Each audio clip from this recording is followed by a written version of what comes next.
one man conquered nearly all of Gaul.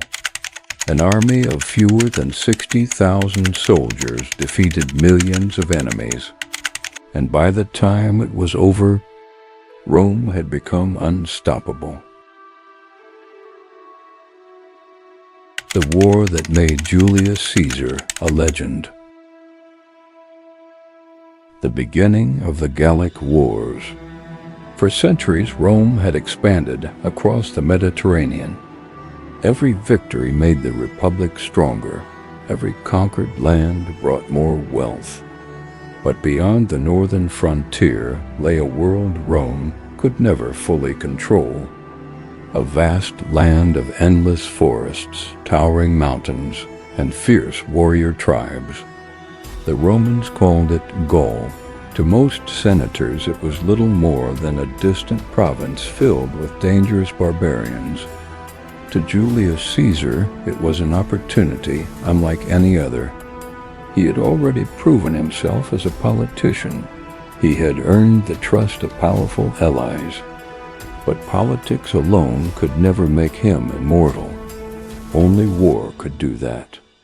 In 58 BC, Caesar received command over several Roman legions and marched toward Gaul.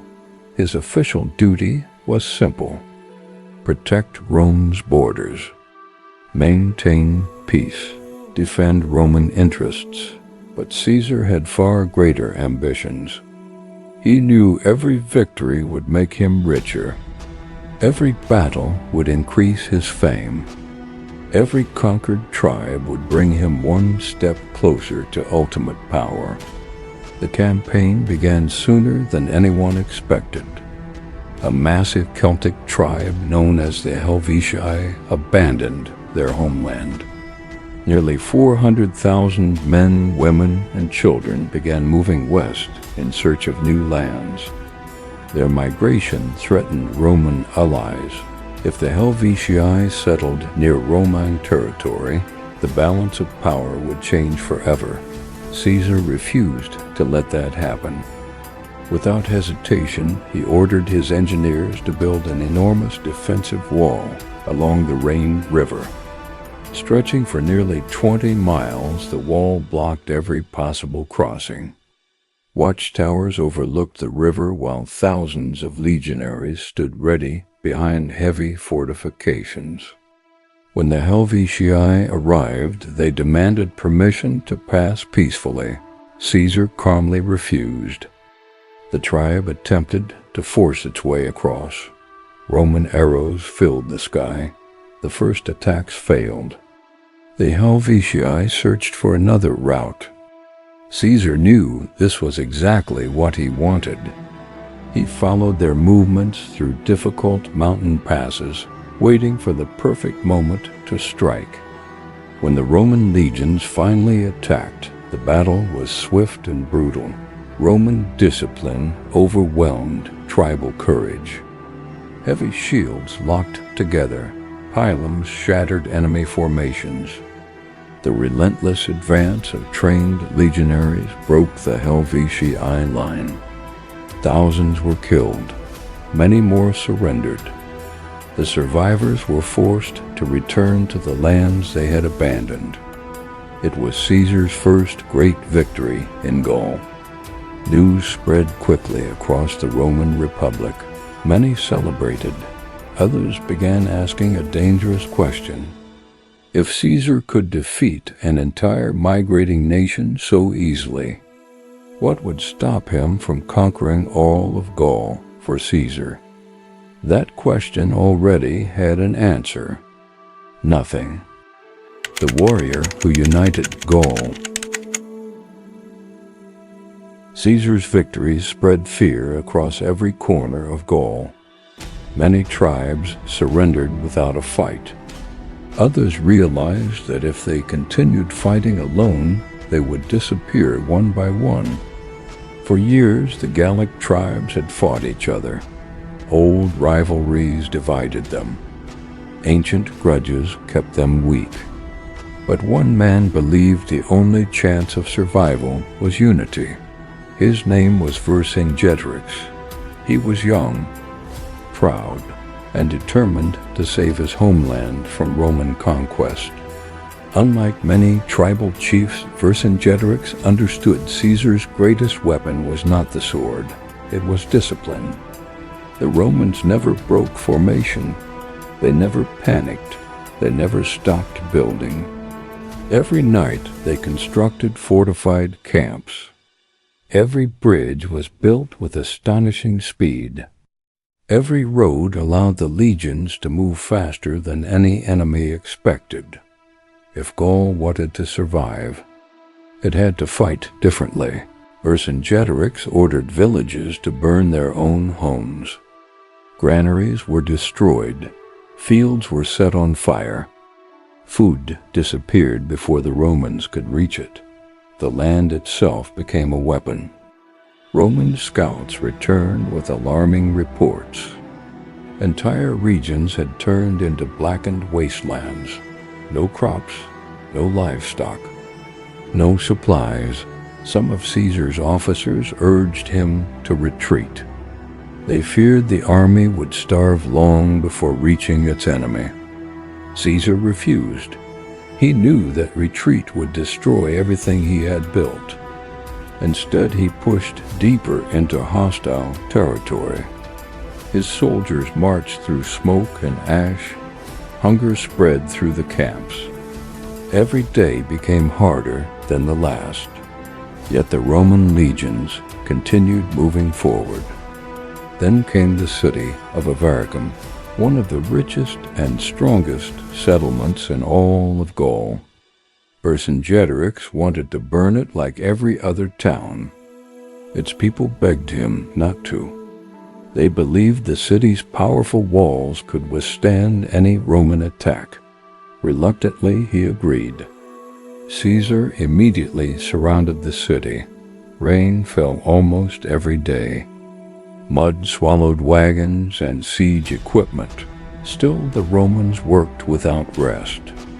Massive wooden towers slowly rose above the battlefield. Huge ramps climbed toward the walls. Every hammer strike echoed through the valley. The defenders watched in disbelief. No matter how much damage they caused, the Romans kept building, day after day, night after night. Finally, the siege engines reached the walls. Roman soldiers stormed into the city. What followed shocked even ancient historians. Thousands of defenders and civilians were killed. The victory gave Caesar desperately needed food. It also sent a terrifying message across Gaul. No fortress was safe. No wall was high enough. No city was beyond Rome's reach. Yet Vercingetorix remained free. He was gathering an even larger army, preparing for one final confrontation, a battle that would decide the future of Gaul forever. The siege that changed history. By the summer of 52 BC, the fate of Gaul rested on a single city, Alesia, high upon a rocky plateau. Vercingetorix gathered nearly 80,000 warriors behind its massive walls. Outside the fortress, hundreds of thousands of Gallic warriors prepared to march to its rescue. Many believed Julius Caesar had finally made a fatal mistake. His army was badly outnumbered. His supply lines stretched across hostile territory. Escape was still possible. Defeat seemed inevitable. Caesar chose a different path. Instead of retreating, he ordered his men to build a wall around the entire city, not a simple barricade. An enormous system of trenches, wooden towers, deep ditches, hidden traps, and miles of fortifications. The Romans worked day and night. Every soldier became a builder. Every builder remained a soldier. Weeks passed. Then the impossible happened. Scouts arrived with terrible news. A massive Gallic relief army was approaching. Soon Caesar found himself trapped between two enemies, one inside the city, one outside.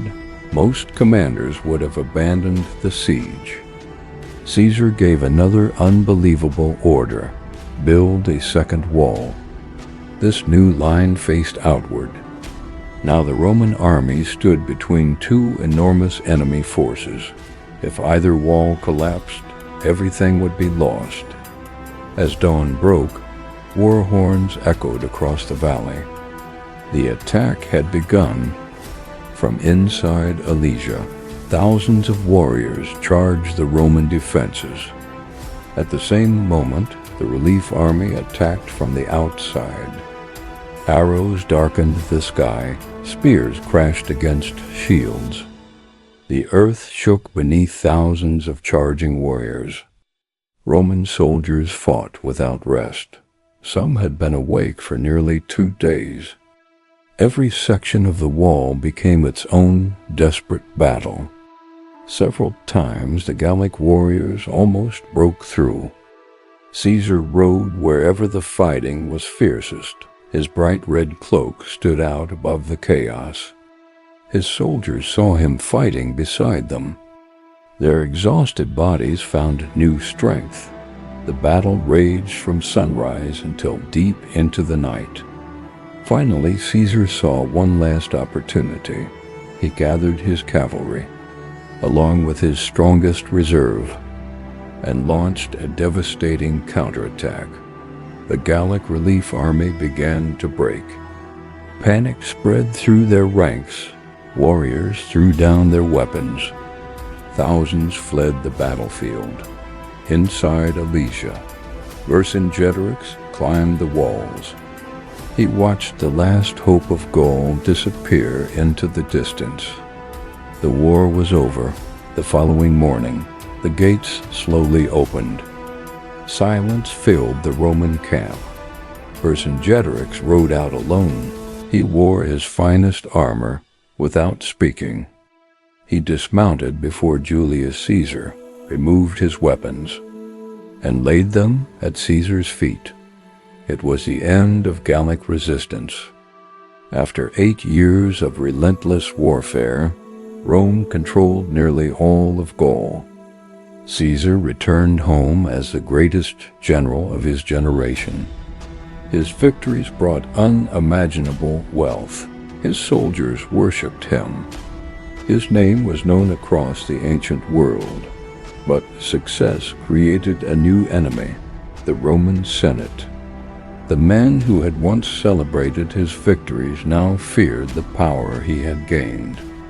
They believed only one thing could stop Julius Caesar, and their fear would soon push Rome into the most famous civil war in history. That story begins at a small river called the Rubicon. Caesar had conquered Gaul,